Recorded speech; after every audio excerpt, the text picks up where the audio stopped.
Madame, Messieurs, bon début de semaine à tous. Nous sommes aujourd'hui lundi 24 juillet 2023. Merci de nous rester fidèles et suivre votre magazine Kiosque tout du lundi à vendredi à partir de 9h30 sur Canal Congo Télévision et Radio Liberté Kinshasa. À l'affiche ce matin, Christian Moleka sera face à Pascal Oonje pour des analyses et commentaires sur l'actualité de ce jour en République démocratique du Congo.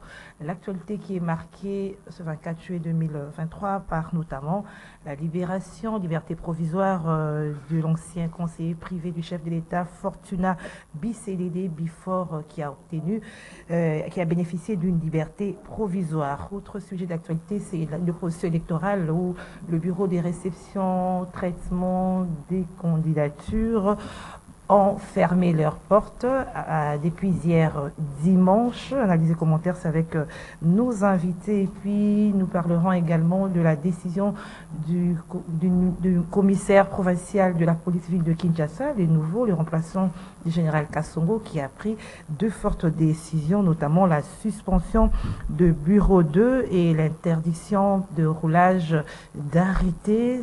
Cependant, ils doivent arrêter seulement en cas d'accident. Ce sont les deux décisions prises par le général Blaise Kilimbalimba. Et cette décision du Conseil de ministres, 105e réunion du Conseil de ministres, dans les prochains jours, il y aura un contrôle des ONG exerçant en République démocratique du Congo en vue d'attester la conformité de l'ensemble de leurs activités aux lois et aux règlements en République démocratique du Congo. Ceci fait suite à plusieurs rapports qui renseignent une dérive sécuritaire dans les chefs de certaines institutions humanitaires opérant dans le pays. Encore une fois, merci de nous suivre. Christian Moleka, bonjour. Bonjour madame. Nous nous portons très bien. Bon début de semaine à tous ceux qui nous suivent, et particulièrement à mon co-débatteur habituel, monsieur Pascal, avec qui j'ai le plaisir d'échanger tout le temps. C'est un plaisir de se retrouver sur ce plateau. Moi, j'aurais bien voulu qu'on commence par parler par la marche d'endurance que les FARDC, tout du moins les GR, ont fait samedi et qui, quand même, de mon point de vue, est un sujet de réflexion important, surtout que ça s'est fait essentiellement dans des zones non opérationnelles, c'est-à-dire Kinshasa et Lubumbashi, et que dans un contexte où je peux dire la zone opérationnelle est à Goma, on peut vraiment se poser des questions sur le choix de lieu de la marche d'endurance et sur les vraies motivations qui ont conduit à ce déploiement-là. Tout en rappelant quand même que ça fait 4 ans que le président de la République n'a pas jusque-là assisté à un défilé militaire à l'occasion du 30 juin et que symboliquement, ce qu'on appelle les défilés militaires, c'est à la fois un élément pour construire la confiance pour la population, mais également un élément de dissuasion. Malheureusement, nous sommes un pays qui est en guerre. Nous n'avons pas toujours utilisé les éléments dissuasifs qui peuvent servir un défilé militaire, parce que tous les attachés militaires des pays voisins sont ici. Donc un défilé militaire est un élément dissuasif et donc diplomatique qu'un pays doit savoir utiliser pour montrer soit sa surmilitarisation, soit sa capacité de nuisance et interroger un peu les voisins sur notre capacité à faire mal. Mais c'est un élément que nous n'utilisons pas depuis 4 ans. Et utiliser la marche d'endurance comme un élément de dissuasion, la question qu'on se pose, c'est dissuasion vers qui? Alors que les vrais ennemis vers lesquels on doit faire la dissuasion, notamment le Rwanda, ont besoin d'avoir un défilé militaire costaud qui ne se limite pas à l'infanterie et qui montre notre capacité à surmilitariser s'il le faut et à développer une volonté de puissance. Ça, c'est un élément qu'il nous faut malheureusement construire encore. Alors, vous auriez souhaité quoi? Que cette marche se passe? Moi, j'aurais bien souhaité qu'on ait un défilé militaire, par exemple, le 30 juin, qui est passé, et qu'à l'occasion, ces défilés servent non pas simplement à construire la confiance des Congolais, mais à montrer notre vocation de puissance. Parce qu'on fait un défilé militaire, tous les pays qui les font utilisent ça pour communiquer. Ça veut dire que vous avez par exemple la Russie, lorsqu'ils fêtent leur fête nationale, vous avez des missiles balistiques qui vont circuler, vous avez leurs têtes nucléaires qui peuvent mettre en amont, et les autres experts militaires de tous les pays qui regardent, parce qu'ils vont regarder, dans toutes les ambassades ici à l'attaché militaire, ils vont dire, voilà, la Russie a présenté à l'occasion de son défilé des missiles intercontinentaux capables de toucher les États-Unis. Ça veut dire, en termes stratégiques, ils montrent leur capacité à impacter tel pays. Mais nous sommes dans un contexte de belligérance où il nous faut calmement, bon, c'est vrai c'est l'intimidation passive, mais il faut montrer les muscles. Ça veut dire aux États voisins, voici ce que le Congo est en train de construire comme élément de puissance dans l'armée. Il fallait présenter l'armement, par exemple. Toutes les capacités de nuisance que nous avons. Parce qu'un défilé, c'est présenter les capacités de nuisance. Et les autres verront que le Congo dispose des capacités de nuisance. Mais les nombres soit en termes importants. d'avions, soit en termes d'artillerie lourde, soit en termes d'engins blindés, et également en termes de... C'est ça le but du défilé, c'est-à-dire montrer notre capacité de nuisance. Mais pas la nuisance à l'intérieur, la nuisance à l'extérieur. Parce que les forces armées servent à la défense et donc à la défense de l'extérieur. Voyez-vous? Mais cette approche-là de la communication, ce n'est pas ce que nous faisons chez nous. Lorsqu'on fait un défilé autour de l'infanterie à Kinshasa et à Lubumbashi, ce n'est pas la nuisance vers l'extérieur que nous mettons en exergue. C'est une nuisance vers l'intérieur, malheureusement. Mais ils ont quand même suivi aussi, ils ont vu à travers les médias à l'extérieur. Nous avons besoin, dans un contexte de guerre, à construire une nuisance vers l'extérieur. Okay. Et pour cela, moi je pense que le défilé du 30 juin est une occasion que nous manquons chaque année pour montrer notre capacité de nuisance à l'extérieur. C'est ça qui peut également servir, au-delà de la guerre qu'on fait à l'Est, à construire, je dirais, la dissuasion. Parce que le premier élément de non-guerre, c'est la dissuasion. Quand l'ennemi se rend compte que lorsque je vais là-bas, j'ai également à perdre. La dissuasion est un élément important dans la recherche de la paix. Et donc, les défilés militaires est un élément de dissuasion vers l'extérieur. Et cette culture-là, nous sommes en train malheureusement, de ne plus l'appliquer. Ah, merci Christian Moleka. Pascal Oondji, bonjour. Bonjour Gisèle. Merci pour l'invitation. Merci à Doudou parce qu'il nécessite de me rappeler alors qu'il sait bien que chaque lundi c'est moi. Merci également à mon frère Moleka parce que chaque lundi on est ensemble pour analyser les questions d'actualité. Je le remercie une fois de plus parce qu'il aborde une question, de mon point de vue, importante, stratégique en même temps. Et je crois que l'approche dépend des autorités militaires et ceux qui gèrent la sécurité. Ils comprennent ce qu'ils peuvent faire, à quel moment et pourquoi. Mais j'ai compris que le lien ne sert à rien parce qu'aujourd'hui, le monde est devenu planétaire. Tout ce qui s'est fait ici, ceux qui sont de l'autre côté voient. On pouvait être à Goma, mais c'est la République démocratique du Congo. Les ennemis ne sont pas sur place à Goma, mais ils allaient voir, en tout cas, ce défilé à travers les images, de la même manière qu'ils ont vu à partir de Kinshasa. Et aussi, nous devons toujours rappeler que il a fallu réorganiser notre armée. Je pense que, je ne dis pas que c'est ça, mais je pense, après mes réflexions, que c'est ce qui a motivé même la non-organisation des défilés, parce que qu'est-ce qu'on pouvait présenter à la face du monde? Je vois aujourd'hui, on est en train de réorganiser l'armée. Pas longtemps, j'ai vu une gymnastique de parachutistes, des commandos parachutistes, au camp CETA, hein, c'est vers Ndjili. J'ai vu, chose qui n'était plus un exercice chez nous depuis le départ de Mobutu.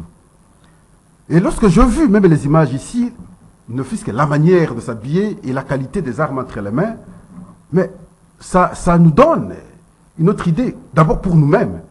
Lorsqu'on a regardé, on peut se dire, mais ça c'est déjà un bon départ. Je crois que on n'était pas à mesure d'offrir à la face du monde quelque chose de bien à ce temps-là. Il fallait une réorganisation interne. Je constate, parce que ça c'est la deuxième phase, je vous parle de la première phase que j'ai vue, les paracommandos, parachutistes, et je vois la deuxième phase aujourd'hui avec les JR, ça veut dire qu'il y a une organisation qui évolue progressivement.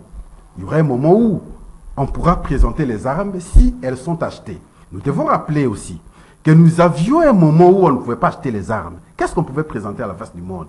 Sinon encore renforcer, n'est-ce pas, la thèse qui consisterait à dire non, ils sont encore faibles et avançons, marchons. De mon point de vue, c'est cela.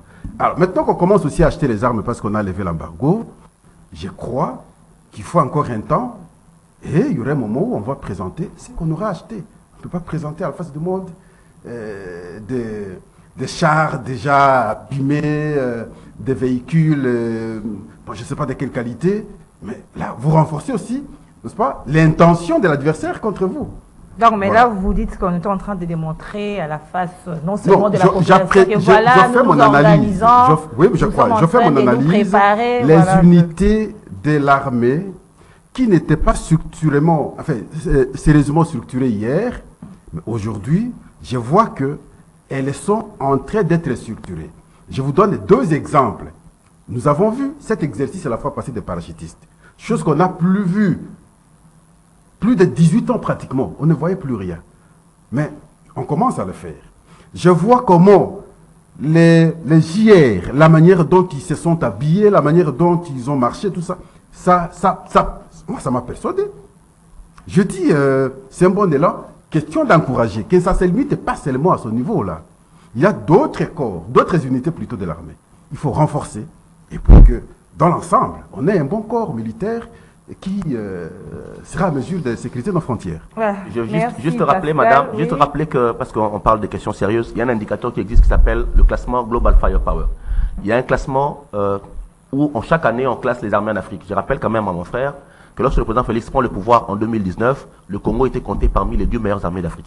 Il faut regarder le classement Global Power. Donc on n'avait pas une armée en lambeaux, on avait une armée qui commençait à fonctionner. Nous avions une coopération militaire avec la Belgique, notamment avec l'école royale militaire.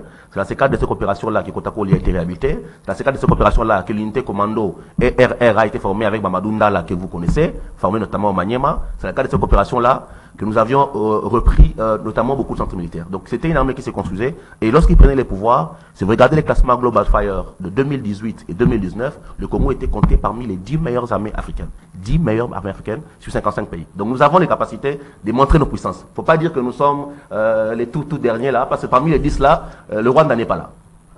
Parmi les 10, le Rwanda n'est pas là. Ça veut dire, si nous sommes comptés, si nous étions comptés jusqu'en 2018 parmi les 10 meilleures affaires africaines, ça veut dire que nous avons les capacités dépassant des pays comme le Rwanda. Très bien. Donc, il faut que nous sachions déjà qui nous sommes. Parce que nous avons trop tendance à nous sous-estimer. Et trop à pleurnicher. Nous avons les éléments de puissance. Il faut les montrer. Il faut savoir communiquer. Les classements existent. Vous pouvez regarder le classement 2023. Nous ne sommes pas une petite armée. Il y a certes des problèmes. Il y a des problèmes d'infiltration, tout le monde le sait. Il y a des problèmes d'équipement, mais nous avons les capacités. Il y a des capacités de nuisance et un État doit être capable de montrer ses capacités de nuisance. C'est de la communication et ça permet aux autres de se dire ces gens sont en train de monter en puissance et donc demain, ce ne sera pas comme hier. Et si nous ne communiquons pas comme ça, et ne montrons pas notre volonté de puissance, nous serons toujours marginalisés parce que les autres vont dire, bah, voilà, ils ont... C'est peut-être pas aussi une stratégie, Christian Ça Moneka. fait partie des éléments. Une stratégie, essayer un peu de faire semblant comme Non, il existe 3 types de puissance. Il y a le soft power, il y a le hard power, il y a le smart power. Le hard power, c'est la capacité de puissance. Un État doit être capable de montrer sa capacité de puissance. C'est pour ça que les autres vont à la Lune, ils font des satellites, ils achètent des équipements, ils achètent des drones pour montrer leur capacité de puissance. Le Congo doit apprendre à montrer que nous avons les capacités de nuisance. Nous devons les montrer. Merci Christian Moneka. Il a pris parole pour la deuxième fois, je dois compléter. Oui, je ne m'oppose pas à ces arguments, mais le problème c'est que nous devons être réalistes. Nous avons été meilleure armée. Le Rwanda n'a jamais été classé, mais le Rwanda marche toujours sur nous. Le problème, c'est à quel niveau? Vous êtes une meilleure armée, mais vous avez dans votre armée plus de 10 généraux, 20 généraux de pays voisins, du Rwanda spécifiquement. Et vous voulez à ce moment-là croire que vous êtes meilleure armée. En 2017, le Rwanda marche, enfin en 2007 plutôt, le Rwanda marche sur nous. Avec Nkunda. Ils sont restés pendant longtemps. 2011, le Rwanda marche sur nous jusqu'à Goma. De 2011 jusqu'en 2013. C'est ça est très fort. Théoriquement. On est d'un côté suffisamment infiltré. C'est le travail qui a été fait, qui continue à être fait. Identifier maintenant ces infiltrations au sein de l'armée. Des choses qui n'est pas facile. Vous savez qu'on a nommé des généraux étrangers ici. Les Bosco Ntaganda ont été généraux ici. Les Nkunda, généraux ici. Et ils sont Moutibous ici, c'est Moutibous. Nombreux. On a eu beaucoup de généraux étrangers, spécifiquement des Rwandais. Et c'est ça notre armée. Mais en même temps, il faut rappeler que la force, une armée forte, ne peut pas être marchée par un pays qui, en toute réalité, comme a dit mon frère, n'est pas classé parmi les meilleures armées de l'Afrique. Donc il faut organiser. Ça ne marche pas sur le plan de la logique. Donc, des infiltrations, il faut un travail. Et je veux dire ici que le travail est en train d'être fait. Moi, je dois plutôt dire qu'aujourd'hui, je vois qu'on est en train de refaire les choses. Je ne suis pas dans votre classement là. Le classement nous a produit quoi en toute réalité? Ce classement-là, meilleure armée, nous a produit quoi? Nous n'avons pas été à mesure de faire face. Non, non, nous n'avons pas été à mesure de faire face aux Rwandais. Nous n'avons pas été à mesure de faire face aux Ougandais. Voyez-vous? Nous devons maintenant construire une bonne armée dans la logique de la persuasion, que ce soit le Rwanda, que ce soit l'Ouganda, qu'ils comprennent qu'à partir d'aujourd'hui, nous ne pouvons plus oser marcher sur la République démocratique du Congo. À ce moment-là, l'armée va défier quiconque. Merci. Nous avions vu à l'époque de Mobutu comment ils allaient jusqu'au Rwanda. Aujourd'hui, est-ce qu'on peut le faire sur ça, oui. Pascal, on ne peut pas s'éterniser sur ça, s'il vous plaît. Oui, allez-y. On prend une autre sujet, on prend une autre décision du commissaire provincial de la police, suspension des bureaux 2, interdiction au roulage, d'arrêter seulement en cas d'accident. Comment vous avez accueilli ces décisions? C'est une très bonne décision. Je commencerai par rappeler que le colonel Blaise, c'est quelqu'un qui connaît très bien la ville de Kinshasa, parce qu'il a été, je crois, numéro 2 en charge des opérations sous le général Kassongo, avant de partir pour Matadi. C'est quelqu'un qui connaît très très bien la ville et qui a beaucoup travaillé dans les opérations. Et donc je crois que peut-être la ville a peut-être le bon profil aujourd'hui pour répondre aux défis sécuritaires. Et en même temps, la question des tracasseries, tout le monde s'en plaint, ça provient essentiellement de ce que nous appelons les bureaux 2, qui sont sortis de leur mission traditionnelle, parce que bureau 2, ce n'est pas un bureau pour faire les arrestations, c'est un bureau de renseignement, on l'appelle bureau 2, et ils sont sortis de leur mission traditionnelle pour aller ailleurs, et également les tracasseries des roulages. Et donc que nous ayons une telle décision, c'est une bonne chose, ça va participer, je crois, à réduire toutes les tracasseries que nous avons, et puis surtout que nous sommes en période de francophonie, on va recevoir beaucoup de visiteurs. Il ne faut pas que les visiteurs nous voient quand même nos propres errements. C'est une décision prise en marge. Oui, mais nous sommes en marge de la francophonie. Nous allons recevoir 3000 visiteurs. Il s'agit quand même de l'image du pays. Donc pendant cette période, il faudrait que nous n'assistions pas à tout ce que nous voyons dans nos rues, et qui ne participent pas à vendre l'image du pays. Je crois que c'est une bonne décision et qu'il faut le structurer de manière permanente pour que nous n'ayons pas ces genres de problèmes-là. Mais ensuite, il faut aller plus loin. Il y a des questions qui sont liées au traitement de ce que nous appelons agents de l'ordre, leur salaire, parce qu'il faut quand même reconnaître qu'on n'a pas amélioré suffisamment les revenus des policiers.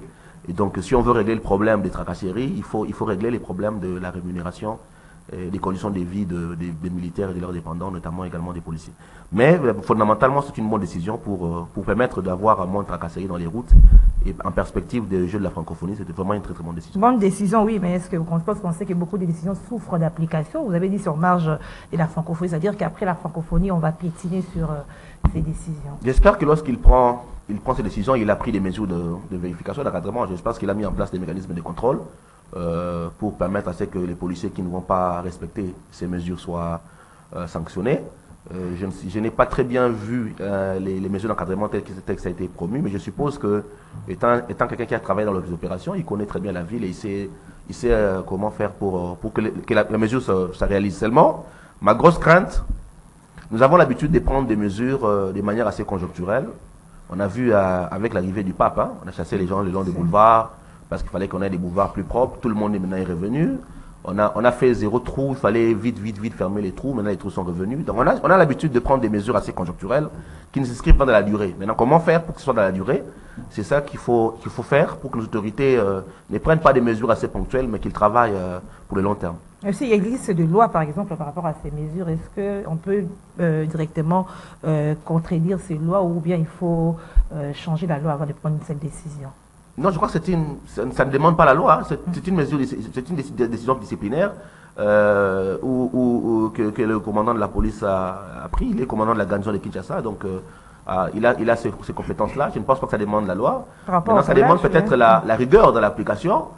Et je suppose qu'il doit déployer des éléments qui lui permettent de s'assurer de l'application stricte des mesures qu'il a prises. Ouais. Voilà. Parce qu'à l'ONG, il y a la crainte de la population. Aujourd'hui, on dit au roulage de ne pas arrêter seulement en cas d'accident. Est-ce qu'il ne faut pas créer des accidents pour qu'ils puissent arrêter les conducteurs? Comme a dit Christian Moudeka, ils ont d'abord des problèmes de prise en charge. Bonne décision, mais à relativiser. Je relativise parce que je sais que la mission, surtout de la police de circulation routière, l'une des missions, c'est pédagogique aussi. Mais généralement, ils ne conseillent pas. Parce que vous n'avez pas mis la ceinture, et directement, on vous inquiète. Parce que vous avez fait un petit mouvement, directement, on vous inquiète. On ne sait pas vous orienter, non, faites ça, et ça passe. Et ça peut être justifié, nous allons revenir. Et je comprends que la motivation du général, c'est sur la canalisation des recettes en même temps. Ce que produise la police, l'État ne bénéficie pratiquement rien. Et à l'époque, son prédécesseur avait multiplié les unités qui collectaient les fonds et à la fin de la journée, c'est lui qui en bénéficiait. À titre personnel. Et je crois que à travers cette mesure, on va éviter cette fuite des fonds qui n'a pas permis à l'État de les canaliser correctement ou d'en avoir correctement. Alors, les individus, vous verrez un commissaire à tel endroit, c'est lui qui fait l'argent, et ainsi de suite. Et je crois que la mesure, c'est... Mais il y a aussi un côté négatif. Le côté négatif, c'est dans le comportement même du chauffeur ou du conducteur. Je disais la fois passée qu'on peut réfléchir que l'État ne peut délivrer le permis de conduire qu'à celui ou qu'à un chauffeur qui a au moins un niveau de diplôme d'État. Parce que l'état animal dans le chef de nos chauffeurs est observé, n'est-ce pas, une fois quand vous êtes dans une artère publique. Les gens, vous allez vous dire, mais finalement, il a reçu quelle éducation? Alors maintenant, face à ces gens, lorsqu'il n'y a pas de mesures, ça va se passer comment on sera géré? Est-ce qu'ils vont obtempérer aux orientations de la police à partir du moment où ils vont comprendre que la police n'a plus le pouvoir de m'arrêter? Et en cas d'infraction grave? Question, moi je pense que c'est une décision qui allait tenir d'abord compte de notre société, comment nous sommes instruits, comment nous nous comportons, et c'est seulement après qu'on peut prendre une telle mesure. Et mon frère Moleka vous a parlé des conditions de vie. Ça, c'est un aspect également important à tenir compte. Un policier de circulation routière qui va maintenant s'exposer sous soleil par an, du matin au soir, à la fin du mois, il a 100 $ comme salaire. Il a des enfants. Alors, vous l'envoyez le matin, il vient, il s'expose sous soleil. Il y rentre le soir, il n'a rien. Il y revient demain matin pendant 30 jours. Et vous allez lui dire, ne faites rien. Alors maintenant, il faudra que l'État en même temps soit conséquent. Non, ça sera difficile. Tenir compte, maintenant, ne fût-ce que de quelques bouteilles d'eau, de ceux qui sont là, ils doivent en avoir. Tenir compte de leur transport, aller comme retour, c'est à ce moment-là qu'on peut réussir, cette mesure peut réussir. Mais si on ne tient pas compte de ces paramètres, on se limite simplement à faire des incartations comme on l'a fait là, je pense qu'on n'aura pas résolu le problème.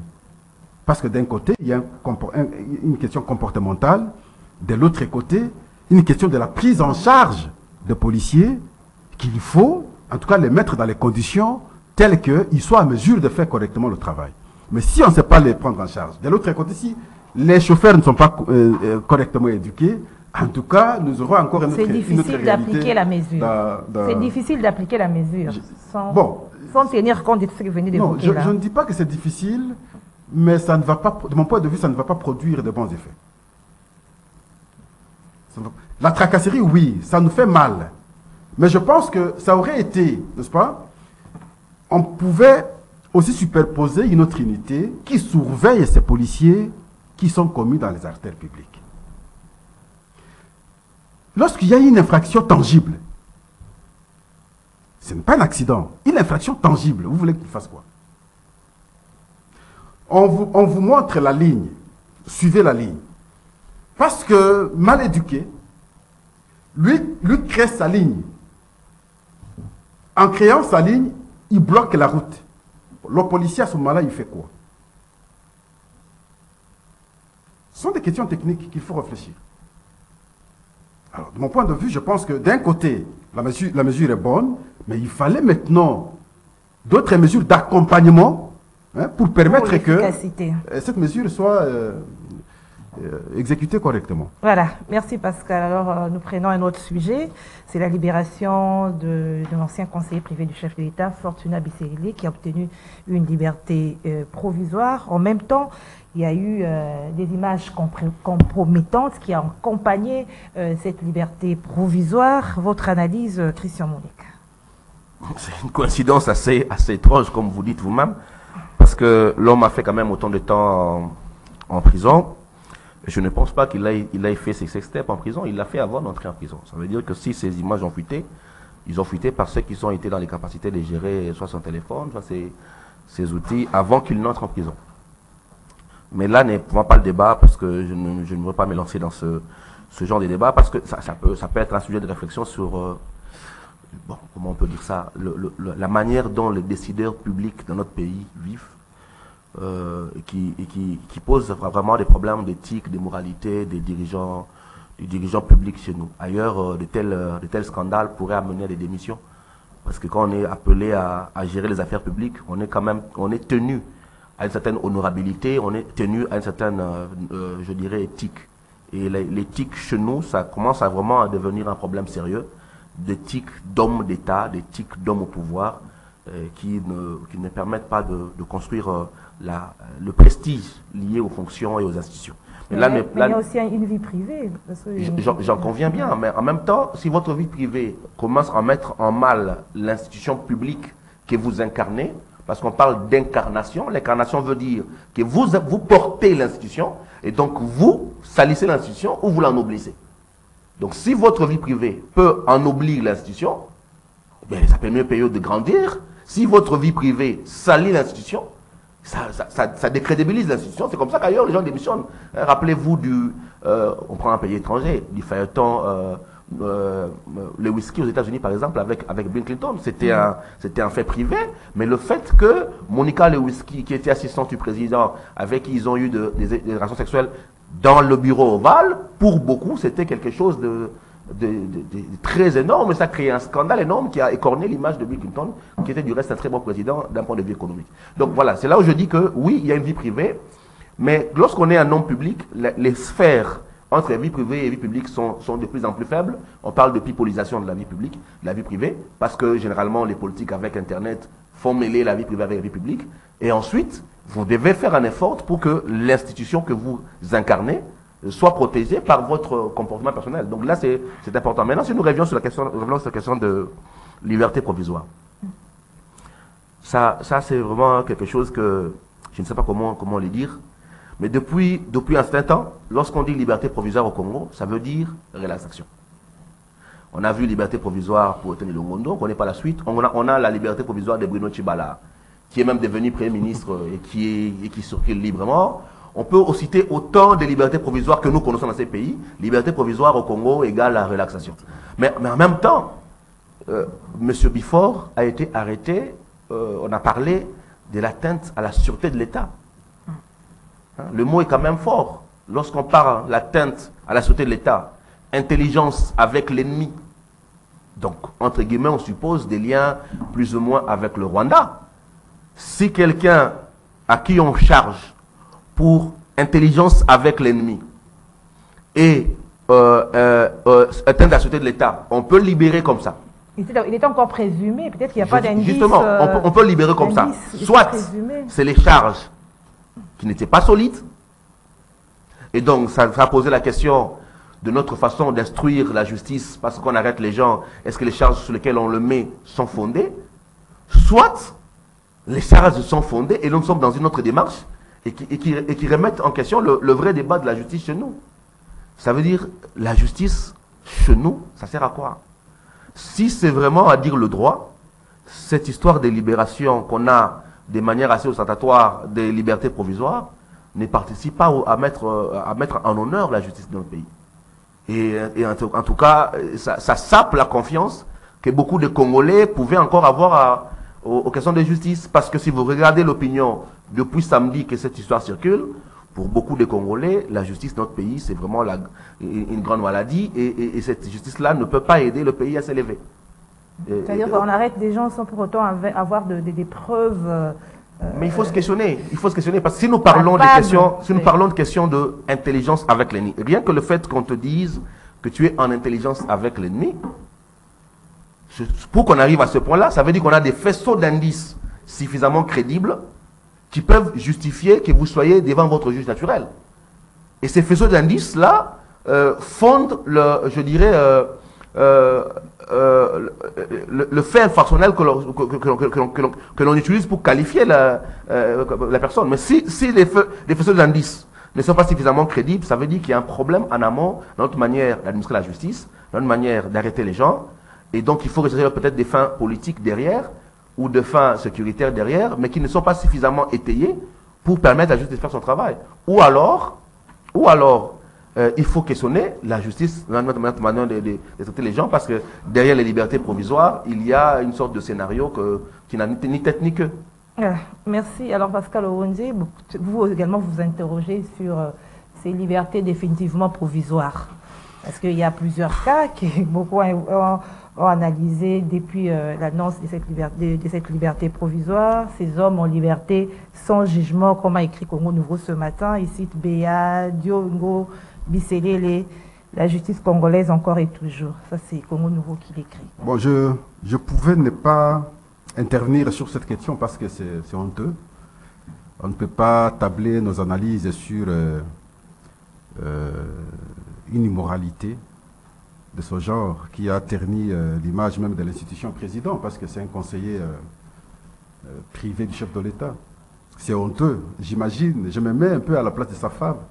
Je me mets à la place de ses enfants. J'imagine qu'il a des enfants qui ont grandi. Je me mets à la place de ses sœurs. Je me mets à la place de sa famille. Bon, un montage qui nous démontre que c'est un montage. On est spécialiste, on sait lire les images aussi. Hein? On n'a pas fait autre discipline. C'est notre secteur. Je pense qu'on sait différencier le montage du vrai.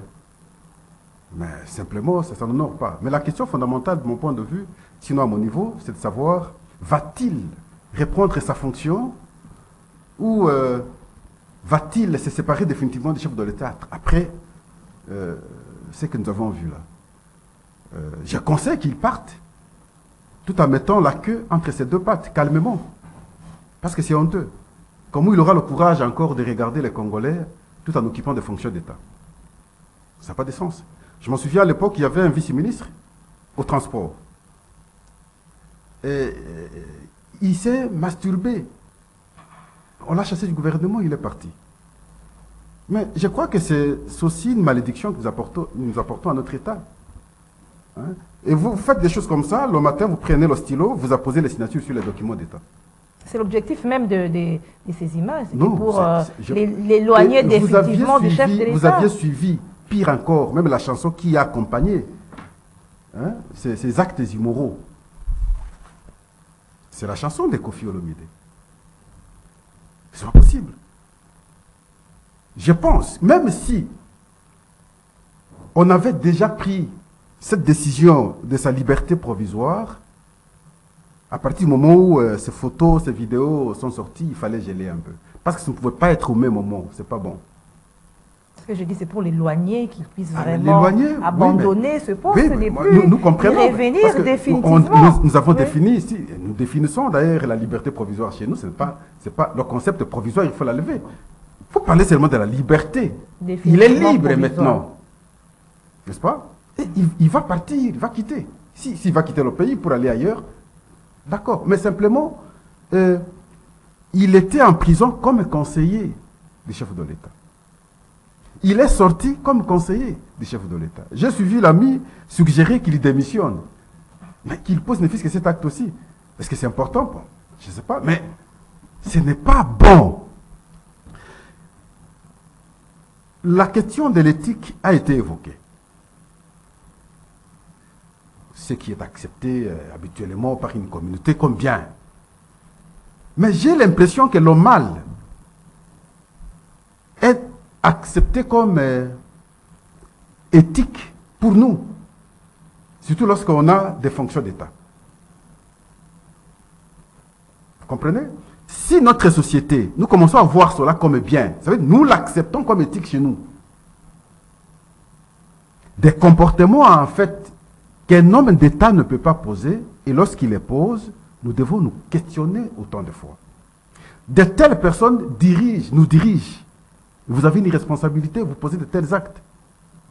Non, moi je pense que c'est si horrible, on fouillait à la vie privée de tout oui, le monde, alors vie privée, oui, non, mais on d'accord. n'aura pas Mais des autorités. vous ne pouvez pas franchement, vous exercer, s'il vous plaît, chère sœur. Vous prenez votre téléphone et vous faites ce qu'il était en train de faire là. Et nous devons nous retrouver ici encouragés. Non, on encourage. Si on l'a filmé sans son consentement, on va dire qu'il s'agit de sa vie privée. Mais tu t'exhibes de cette manière. Là, je suis en train de me reprocher pourquoi j'interviens sur cette question. Alors, on prend l'aspect liberté provisoire. Liberté on a provisoire, donné plusieurs cas. Je ne pense pas qu'il va retourner encore en prison. C'est fini, là, il est libre. Bon, personnellement, je n'étais pas au parfum de ce qui lui a été reproché correctement. Est-ce que c'est du fait de l'atteinte à la sûreté de l'État? Je ne le connais pas trop. Comment on a instruit le dossier? C'était à quel niveau? Est-ce qu'il y a eu quoi? En tout cas, je ne suis pas suffisamment informé sur la question. Mais je constate qu'il est libéré provisoirement. Il est libéré définitivement. Bon, à mon niveau, je m'arrêterai là. Merci. Juste un élément d'analyse à peut-être ajouter, c'est... On peut quand même réfléchir à haute voix, hein, parce qu'il s'agit d'analyse. Pourquoi il sort? Bifor, c'est quand même, c'est pas n'importe qui. Bifor, c'était le conseiller privé du chef de l'État. C'est quelqu'un qui a évolué pratiquement dans le giron du sécuritaire, qui est un ancien du RCD Goma. On connaît ses rapprochements avec le Rwanda.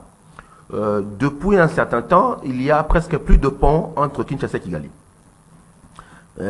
Beaucoup de passerelles se sont fermées, les tensions sont à leur plus haut point. Or, en politique, on se parle toujours. Quel que soit le niveau de conflit, on se parle toujours. Et il me semble que Kinshasa est en manque aujourd'hui des ponts, des passerelles qui permettent de parler avec la sous-région. Le retour des gens comme Boussa Nyamwisi dans le gouvernement servait à construire des passerelles avec l'Ouganda, à créer des ponts. Mais avec le Rwanda, aujourd'hui, il y a des passerelles qui manquent. Est-ce que Bifor sort parce qu'il a un profil des Sherpas? En fait, ces Sherpas en diplomatie, c'est les personnes qui font les préparations des rendez-vous. Est-ce qu'il sort parce qu'il a un profil de Sherpa et qu'il permet de reconstruire des passerelles diplomatiques?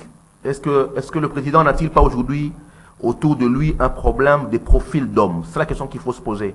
Le président a perdu François Beya. Le président a perdu très tôt le vieux Georges Mundela, qui était un élément très important dans son dispositif. Et il a perdu également Bifor Bisselele. Et il a perdu celui qui était en charge de sa sécurité intérieure, Baito Pele, qui est parti, qui a été remplacé. Et donc vous avez à la CNS un intérimaire qui est encore là, intérimaire. Et donc autour du président, il y a un sérieux problème de profil, notamment dans les questions sécuritaires et dans les questions régionales. Au niveau du mécanisme de suivi, il a Serge Chibangu qui connaît le dossier, qui a remplacé également l'ancien. Il y a un volet diplomatique aujourd'hui qui se joue dans la question de l'Est, qui demande des hommes qui ont un certain profil, un carnet d'adresse, un agenda qui lui permettent d'avoir des contacts au niveau de la sous-région. Est-ce que Bifor sort parce qu'il a encore un agenda, un rôle politique à jouer? Est-ce que François Beya a encore un rôle politique à jouer? Ce sont les questions qu'il nous faut nous poser, parce qu'à quelques mois de scrutin, alors que les tensions sont au point, il faut lire les communiqués il y a quelques semaines entre l'armée congolaise et le Rwanda, deux communiqués où l'un accuse l'autre de vouloir traverser et donc d'avoir peut-être un conflit plus ouvert entre nous et le Rwanda. Est-ce qu'il ne sort pas parce qu'on veut lui faire rejouer un rôle dans la sous-région? Ce sont des choses qu'il faudrait peut-être explorer. Et dans les jours à venir, nous verrons son comportement s'il ne va pas rejouer un rôle au niveau de la sous-région. Non, moi je ne veux pas réfléchir de cette manière-là parce que, pas longtemps, nous disions ici que le chef de l'État n'est pas bien entouré. On démontrait comment... Il y a un concept là, on les appelle comment, généralement ceux qui viennent de l'Europe là. Diaspora. Non, pas diaspora, mais il y avait un concept péjoratif. Souvent, c'est notre confrère Perrault qui utilise. On démontrait qu'il n'est pas bien entouré. Ces gens ne sont pas hommes d'État, ne sont pas à mesure de fournir un Mais bon Bifor, travail. c'est diaspora. Alors, maintenant, Bifor, c'est pas non, diaspora. parce que vous aviez énuméré beaucoup. Les gens ont compris comme ça. Alors, si aujourd'hui nous devons maintenant commencer à penser à ces gens, mais voilà, parce qu'ils ne sont pas là, ils étaient meilleurs, ils pouvaient l'aider, ainsi de suite. C'est que nous aimons une chose et son contraire. Moi, je ne dis pas non plus qu'ils doivent rentrer. Je dis simplement, je me pose une question. Est-ce que le président de la République, aujourd'hui, n'a pas un problème de profil autour de lui? Parce qu'il y a des profils qui lui sont très nécessaires pour répondre... Mais pas avec ces gens-là, je pense pas. J'en conviens. Les Il profils, y a des beaucoup, profils très S'il vous plaît, nécessaires parlez qui doivent lui aider à répondre, notamment en termes de lobbying, notamment en termes diplomatiques, pour construire de passerelles, des ponts qu'on ne voit pas dans la sous-région. Il a changé son cabinet depuis un certain temps. Je crois qu'en tant que politique, il a également évalué les capacités de ceux qui sont entrés et de voir leur capacité à donner des réponses à ces problèmes-là. J'ai bien dit, j'ai réfléchi à haute voix, est-ce que ce n'est pas une libération négociée avec un rôle qu'on veut faire jouer à quelqu'un, même s'il ne sera plus dans l'entourage du président, de manière visible, mais qui pourra jouer dans l'ombre un rôle pour reconstruire des ponts de la sous-région? C'est une réflexion que j'ouvre. Je n'affirme rien, c'est une réflexion que j'ouvre. Seulement, je dis qu'aujourd'hui, il y a des profils autour du président qu'il a perdu. J'ai donné par exemple le cas d'un profil sécurocrate comme François Beya, qui est quelqu'un qui a non seulement une connaissance sécuritaire à l'intérieur, mais qui avait les capacités de construire au niveau notamment des services, de relations diplomatiques, parce qu'on peut construire une diplomatie des services, et donc de construire d'autres passerelles sécuritaires et diplomatiques. Oui, mais c'est comme ça que je vous expliquais, parce que ceux qui l'entouraient là, qui hier ne nous ont pas permis d'avoir une bonne lecture sur le fonctionnement de l'institution présidente de la République. Il fallait les écarter. Nous les disions ici. Nous étions en train de crier jour et nuit qu'il n'est pas bien entouré de tels conseillers, de tels conseillers, de tels conseillers. Et qu'est-ce qu'il a pris comme décision? Il les a envoyés par-ci, par-là. Les uns sont devenus des mandataires, les autres sont allés au gouvernement. Et maintenant, il a recomposé son cabinet. Moi, je ne parle pas des lorsque personnes, je vois, parle de profil. Non, mais justement, le profil, c'est pas... On peut remplacer quelqu'un sans avoir le profil. Non. Et c'est tout en tenant compte du profil, n'est-ce pas, qu'on fait le remplacement. Je sais que moi, les cas étaient ceci. Et moi, j'entends avoir tel conseiller à tel poste.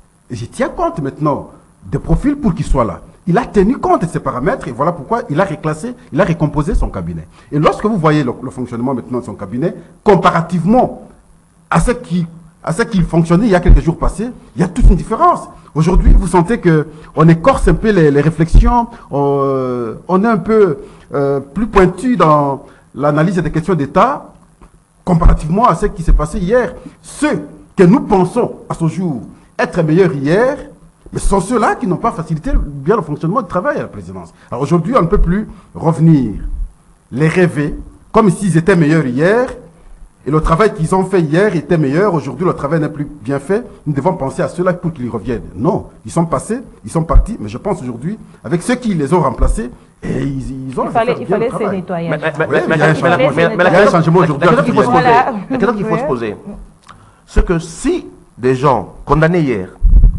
qu'on a fait partie de l'entourage, commencent à revenir, ça veut simplement dire... Qui est revenu? Ceux qui étaient arrêtés, condamnés hier, sont approchés pour revenir, ça laisse à penser que ceux qui ont remplacé ne sont pas meilleurs. C'est une analyse qu'on peut faire. Deuxièmement, moi je ne suis pas dans les débats des personnes. On peut mettre qui on veut. Moi je suis dans les questions des profils. Ça veut dire, lorsque vous avez un profil sécurocrate, je reprends ma phrase, d'un François Beya, qui est dans les services depuis plus de 30 ans. Depuis plus de 30 ans. C'est fini, oui. Et qui a fait toutes les étapes de service, passé dans les différents services pour arriver jusqu'au haut sommet avec la CNS. Si vous comparez avec tous les profils des gens qui peuvent le remplacer, peut-être qu'au Congo, on peut en trouver 2 ou 3. Je ne veux pas faire Ne réfléchissez pas comme ça, frère. Il n'est pas providentiel. Il n'est pas irremplaçable. Je ne dis pas qu'il est irremplaçable, je dis qu'il y a des profils, je dis 2 ou 3. Je ne dis pas qu'il est éternel, je dis qu'on peut en trouver 2 ou 3.